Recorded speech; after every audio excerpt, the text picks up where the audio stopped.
अस्सलाम वालेकुम जी। कैसे हैं आप सब? ठीक ठाक हैं? मैं उम्मीद करता हूँ कि आप सबकी सेहत और ज़िंदगी ठीक ठाक चल रही होगी।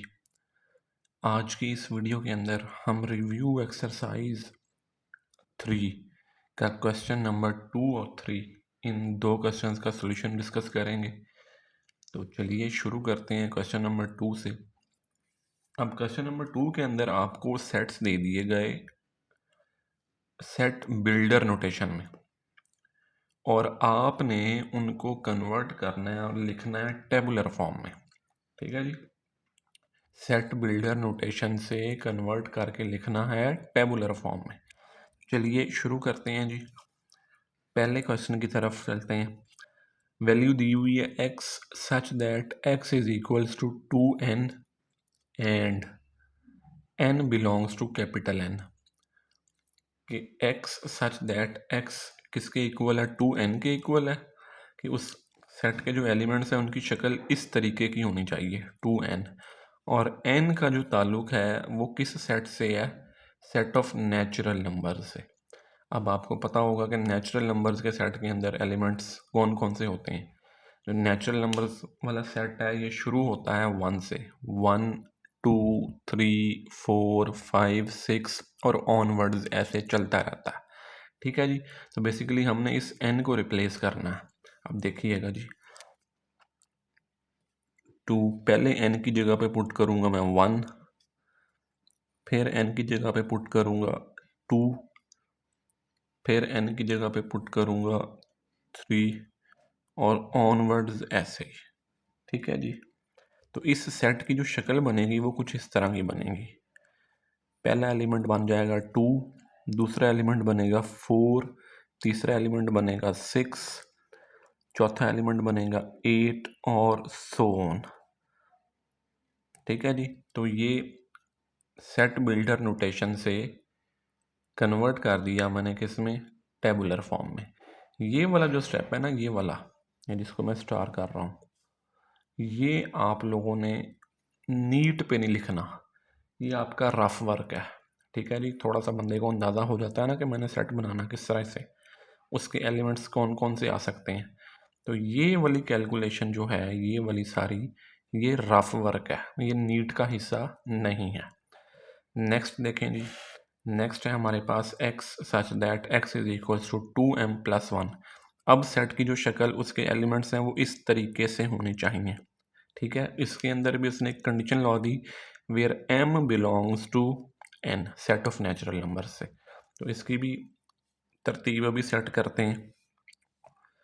2 नेचुरल नंबर्स मैंने ऊपर बताया आपको कि एक ऐसा सेट है जिसके एलिमेंट्स होते 1 से शुरू होते हैं, 1 2 3 4 5 6 और ऑनवर्ड्स ऐसे चलते रहते हैं। तो m की जगह पे पहले तो हम 1 पुट करेंगे और प्लस 1 आ जाएगा। ठीक है जी, फिर m की जगह पे 2 पुट करेंगे, फिर प्लस 1 आ जाएगा। फिर m की जगह पे 3 पुट करेंगे, 1 आ जाएगा। और फिर m की जगह पे 4 पुट करेंगे और प्लस 1 आ जाएगा, और ऑनवर्ड्स ये ऐसे चलता रहेगा। ठीक है जी, तो 2 1 ज़ा 2 और 2 प्लस 1, पहला एलिमेंट बनेगा जी 3, 4 प्लस 1 दूसरा एलिमेंट बनेगा 5, 3 2 ज़ा 6 और 7 तीसरा एलिमेंट बनेगा 7, 8 और एक 9, ये बन जाएगा 9। तो ये जो दूसरा सेट है इसके एलिमेंट्स की शक्ल कुछ इस तरीके से होगी। ठीक है जी, इसमें फिर जो ये वाला स्टेप है ये आप लोगों ने नीट पे नहीं करना, ये आपके रफ वर्क का हिस्सा है। ठीक है, थोड़ा सा बंदे को अंदाज़ा हो जाता है कि मैंने सेट के एलिमेंट्स बनाने किस तरीके से हैं। तो ये और ये दो कैलकुलेशंस नीट पे नहीं करनी, ये आपने रफ में करनी। अब नेक्स्ट है जी हमारे पास थर्ड पार्ट। थर्ड पार्ट में जो वैल्यू हमें दी हुई है वो सेट बिल्डर नोटेशन में दी हुई है, और हमने उसको कन्वर्ट करना है, लिखना है किस में? टेबुलर फॉर्म में। सेट क्या है जी? x such that x is equals to 11n। अब सेट के जो एलिमेंट्स हैं उनकी शक्ल इस तरह की होगी 11n। ठीक है जी, यहाँ पे उसने कंडीशन भी लगा दी, n बिलोंग्स टू W। अब W stands for set of whole numbers। W stands for set of whole numbers। और फिर मज़ीद एक कंडीशन लगाई कि n जो है वो लेस देन है किससे, 11 से। मतलब यहाँ पे जो आपने वैल्यूज़ पुट करनी हैं वो 11 से छोटी होनी चाहिए, ठीक है जी। और उनका ताल्लुक सेट ऑफ होल नंबर्स से होना चाहिए। तो होल नंबर्स का जो सेट है वो शुरू होता है 0, 1, 2, 3, 4, 5 और ऑनवर्ड ऐसा ही। जो नेचुरल नंबर्स का सेट होता है उसके अंदर ज़ीरो शामिल नहीं होता, जबकि जो होल नंबर्स का सेट होता है इसके अंदर ज़ीरो शामिल होता है। तो थोड़ी सी इसकी देख लेते हैं कि ये किस तरीके से बनेगा। n की जगह पे 0 पुट करेंगे पहले, फिर n की जगह पे 1 पुट करेंगे क्योंकि होल नंबर है और होल नंबर 0 से शुरू होते हैं। फिर 2 पुट कर लेंगे, इधर 3 पुट कर लेंगे और ऑनवर्ड्स ऐसे। जो आखिरी वैल्यू या सेकंड लास्ट वैल्यू होगी वो 9 पुट करेंगे और आखिरी वैल्यू क्या आ जाएगी, 10 आ जाएगी, ठीक है जी। तो इस सेट के जो टेबुलर फॉर्म बनेगी उसके एलिमेंट्स कुछ इस तरीके से होंगे। 11 0 0, 11 1 11, 22, 33, सो ऑन। ये बन जाएगा 99 और ये बन जाएगा 110, ठीक है जी। तो ये बन जाएगा आपका टेबुलर फॉर्म। इसके अंदर भी जो ये वाला स्टेप है स्टार वाला, ये आपके नीट का हिस्सा नहीं है। ये वाली कैलकुलेशन आपने रफ वर्क ही करनी है, ये नीट में शामिल नहीं करनी, ठीक है जी।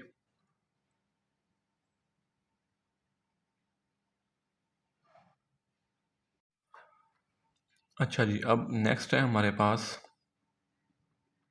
Fourth part. इस फोर्थ पार्ट के अंदर जो सेट हमें दिया गया उसकी वैल्यू कुछ इस तरीके से है, x such that x belongs to e।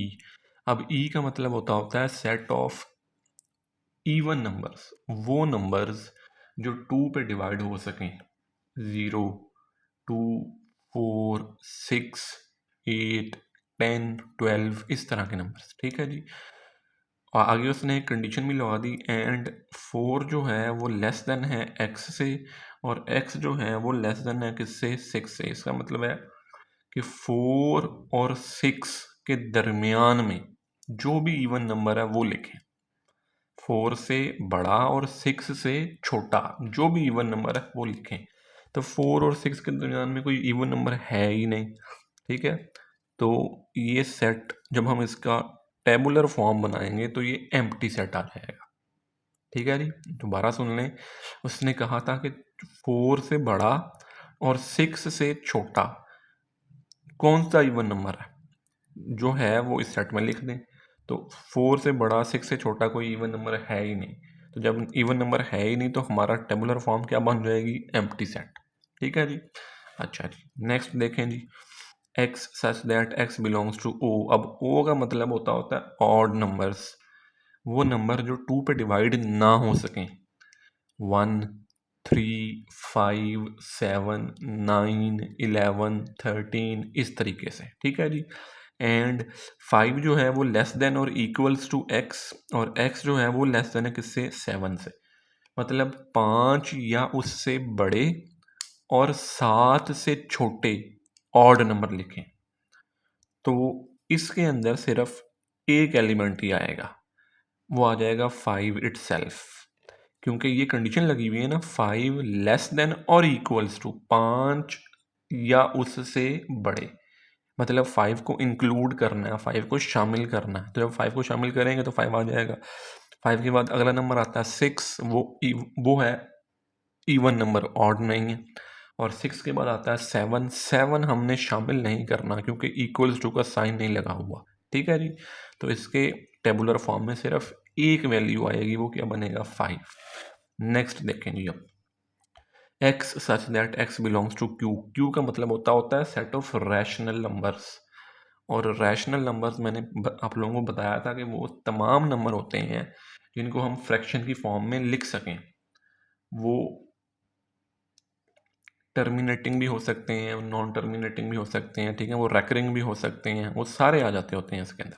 तो इस वैल्यू को ज़रा सॉल्व करते हैं। अब ये लिखा हुआ है एक्स का स्क्वायर इक्वल्स टू 2, इसका स्क्वायर रूट ले लेंगे तो x is equals to square root of 2। अब ये स्क्वायर रूट ऑफ 2 जो है इसका ताल्लुक तो होता है क्यू प्राइम से, और क्यू प्राइम कहते होते हैं इर्रेशनल नंबर को, ठीक है जी। और इसने हमें कहा हुआ है कि इसका ताल्लुक कहाँ से है, सेट ऑफ रैशनल नंबर से। तो ये तो कंट्राडिक्शन आ गई, तो इसका जो टेबुलर फॉर्म बनेगी इसके अंदर भी एम्प्टी सेट बनेगा, कोई एलिमेंट नहीं आएगा, ठीक है जी। अच्छा, एक इम्पॉर्टेंट बात आप लोगों ने याद रखनी है कि सेट ऑफ रैशनल नंबर्स हो या सेट ऑफ इर्रेशनल नंबर्स हो, इनको टेबुलर फॉर्म में लिखना इम्पॉसिबल है, क्योंकि एलिमेंट्स बहुत सारे हैं। आप किसको लिखेंगे और किसको छोड़ेंगे। जहाँ तक बात है सेट ऑफ नेचुरल नंबर्स की, वो आपको पता है कि 1 है, 2 है, 3 है, 4 है, 5 है। इसी तरह सेट ऑफ इवन नंबर्स 2 है, 4 है, 6 है, 8 है, होल नंबर्स में 0 आ जाएगा, ठीक है। इसके अंदर रैशनल के अंदर और इर्रेशनल के अंदर एलिमेंट्स बहुत सारे आ जाते हैं। 1.1 रैशनल है, 1.11 ये भी रैशनल है, 1.111 ये भी रैशनल है, 1.11111 ये भी रैशनल है। तो किस वैल्यू को लिखोगे, किसको छोड़ोगे, ये इम्पॉसिबल है, ठीक है जी। तो सेट ऑफ रैशनल नंबर्स और सेट ऑफ इर्रेशनल नंबर्स को टेबुलर फॉर्म में लिखना इज ऑलमोस्ट इम्पॉसिबल है हमारे लिए, ठीक है। ये बात आपने याद रखनी है। अच्छा जी, अब नेक्स्ट है हमारे पास पार्ट नंबर 7।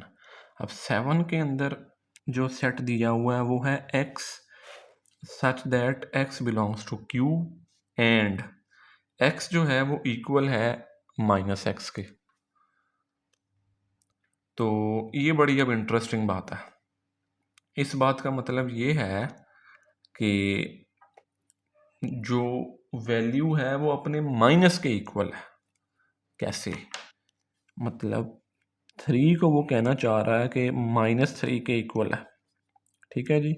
इसी तरह वो कह रहा है 1/5 जो है ये इक्वल है -1/5 के, या इसी तरह दूसरी अल्फाज में वो -1/27 को इक्वल कह रहा है -1/27 के, ठीक है जी। तो ये तो पॉसिबल नहीं है ना कि 3 -3 के इक्वल हो, है पॉसिबल ही नहीं हो सकता। 1/5 -1/5 के इक्वल हो, ये वैल्यू प्लस की है, ये वैल्यू माइनस की है, ये इक्वल कैसे हो सकते हैं। हाँ, एक बात है, हम ज़ीरो को कह सकते हैं कि zero is equals to -0, zero is equals to minus of zero, क्योंकि ज़ीरो तो ज़ीरो ही है, चाहे वो प्लस का हो चाहे वो माइनस का हो, वो इक्वल है, उसने किसी वैल्यू पे कोई इम्पैक्ट नहीं डालना होता। So that is why we can say that zero is equals to minus of zero.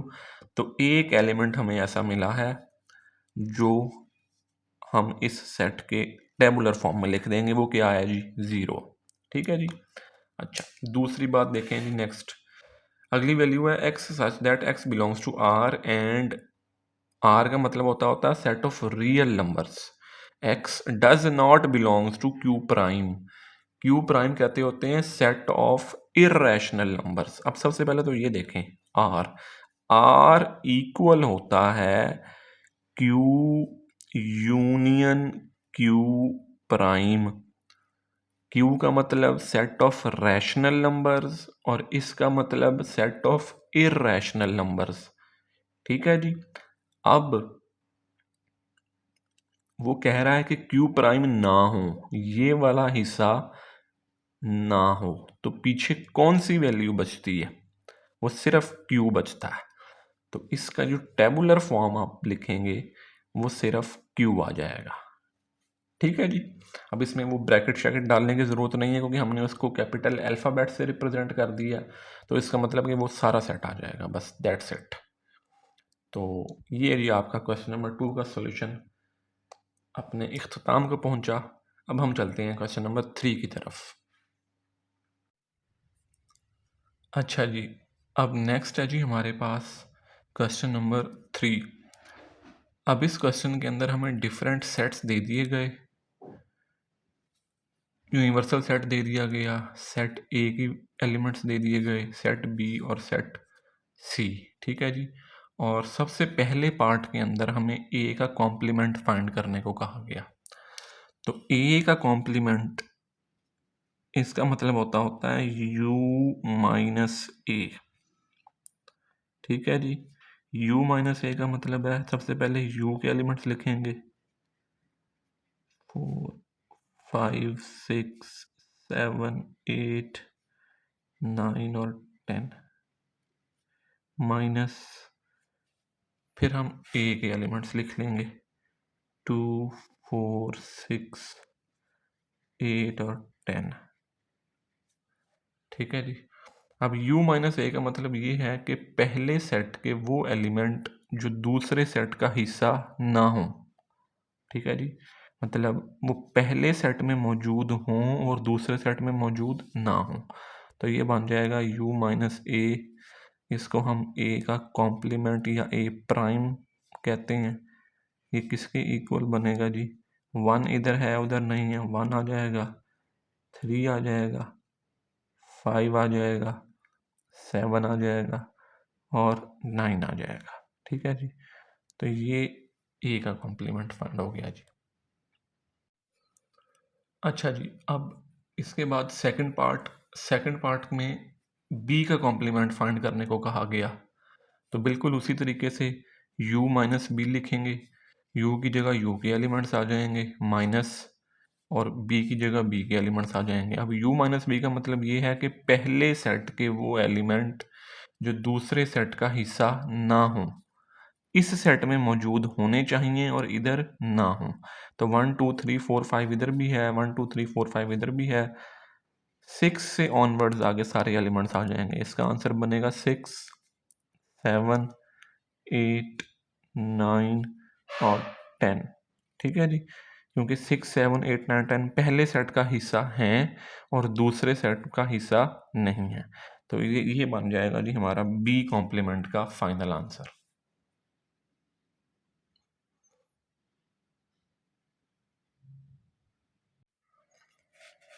अच्छा जी, अब थर्ड पार्ट के अंदर फाइंड करने को कहा गया ए यूनियन बी। अब ए यूनियन बी का मतलब होता है वो सारे एलिमेंट्स जो या तो पहले सेट का हिस्सा हैं या फिर दूसरे सेट का हिस्सा है, उनको इकट्ठा करके कलेक्टिवली लिख लेना है। ठीक है जी। लेकिन तरतीब से लिखना है, ये बात याद रखिएगा जी। सबसे पहले आ जाएगा 1, 1 के बाद 2, 2 के बाद 3, 3 के बाद आ जाएगा 4, 4 के बाद आ जाएगा 5, 5 के बाद आ जाएगा ये 6 और 6 के बाद आ जाएगा 8 और 8 के बाद आ जाएगा जी, सॉरी ये हो गया 6, ये 8 और 8 के बाद आ जाएगा जी 10। ठीक है जी। तो ये बन जाएगा आपका ए यूनियन बी का फाइनल आंसर। 1 इधर आ गया, 2 इधर आया, 3 ये आ गया, 4 ये आ गया, 5 इधर है, 6 इधर है, 8 भी और 10 भी। ठीक है जी। ये ए यूनियन बी का फाइनल आंसर है जी आपका। अच्छा जी, अब फोर्थ पार्ट के अंदर हमने फाइंड करना है ए माइनस बी। तो ए माइनस बी का मतलब ये है कि पहले सेट के वो एलिमेंट जो दूसरे सेट में मौजूद ना हो, पहले सेट के वो एलिमेंट जो दूसरे सेट का हिस्सा ना हो, वो हमारा आंसर बनेगा। तो ये सेट ए है, ये सेट बी है, पहले सेट के वो एलिमेंट जो इस सेट में मौजूद नहीं हैं वो उठा के आपने इधर लिख लेने हैं। ये मैं नहीं करवाऊंगा, ये आप लोगों ने खुद करके नीचे कमेंट्स में इसका आंसर मुझे लाजमी बताना है। ठीक है जी। अच्छा जी, फिर इसके बाद है next part number 5। Part number 5 के अंदर ए इंटरसेक्शन सी फाइंड करना है जी। ठीक है जी। तो ए की जगह पे ए की वैल्यू पुट की, सी की जगह पे सी की वैल्यू पुट की, इंटरसेक्शन की जगह पे इंटरसेक्शन आ गया। अब इंटरसेक्शन का मतलब ये है वो एलिमेंट्स जो दोनों सेट्स में कॉमन हो, जो पहले सेट का हिस्सा भी हों और दूसरे सेट का हिस्सा भी हों, वो आ जाएंगे इंटरसेक्शन के अंदर। इंटरसेक्शन कहते होते हैं कॉमन को, मुश्तरक को, वो एलिमेंट्स जो दोनों सेट्स में मौजूद हों। अब पहले सेट को देखें तो ये सेट है सेट ऑफ इवन नंबर्स, 2 है, 4 है, 6 है, 8 है, 10 है। और जो दूसरा सेट है वो है सेट ऑफ ऑड नंबर्स, 1 है, 3 है, 5 है, 7 है, 9 है। अब इन दोनों सेट्स में कॉमन कुछ भी नहीं आता, तो जब कॉमन कुछ नहीं आएगा तो इसका जो फाइनल आंसर बनेगा वो बन जाएगा एम्प्टी सेट। ठीक है जी, तो पार्ट नंबर 5 का फाइनल आंसर क्या बनेगा जी? Empty set. नेक्स्ट है जी पार्ट नंबर 6। पार्ट नंबर 6 के अंदर ए का कॉम्प्लीमेंट यूनियन सी का कॉम्प्लीमेंट, ये फाइंड करने को कहा गया। तो सबसे पहले तो ए का कॉम्प्लीमेंट फाइंड करें। ए के कॉम्प्लीमेंट का मतलब है u माइनस ए। u माइनस ए के अंदर पहले सेट के वो एलिमेंट जो दूसरे सेट का हिस्सा ना हो वो लिखेंगे हम 1, इधर है इधर नहीं है, 3 इस सेट में है इसका हिस्सा नहीं है, 5 इधर है इधर नहीं है, उसके बाद 7 और 9, ये बन जाएगा ए का कॉम्प्लीमेंट। ठीक है जी, ये देखें ये मैंने ऑलरेडी लिखा हुआ है, ए का कॉम्प्लीमेंट बनेगा। और दूसरा है सी का कॉम्प्लीमेंट। अब सी के कॉम्प्लीमेंट को देखिएगा, u माइनस सी, पहले सेट के वो एलिमेंट जो दूसरे सेट का हिस्सा ना हो। 2 इधर है इधर नहीं है, 2 आ जाएगा, 4 इधर है इधर नहीं है, ये भी आ जाएगा, 6 इधर है इधर नहीं है, ये भी आएगा, 8 इधर है इधर नहीं है, ये भी आ जाएगा, 10 इधर है इधर नहीं है, ये भी आ जाएगा। तो ये सारे इवन नंबर बन जाएंगे 2 से लेकर 10 तक। ये भी मैंने लिख ली है, 2, 4, 6, 8 और 10। अब हमने लेना है इनका यूनियन। यूनियन का मतलब होता है वो सारे एलिमेंट जो या तो पहले सेट का हिस्सा हैं या वो दूसरे सेट का हिस्सा हैं। ठीक है जी, तो लिखना इनको तरतीब से है, 1, 1 के बाद 2, 2 के बाद 3, 3 के बाद 4, 4 के बाद आ जाएगा 5, 5 के बाद 6, 6 के बाद 7, 7 के बाद 8, 8 के बाद 9 और 9 के बाद 10।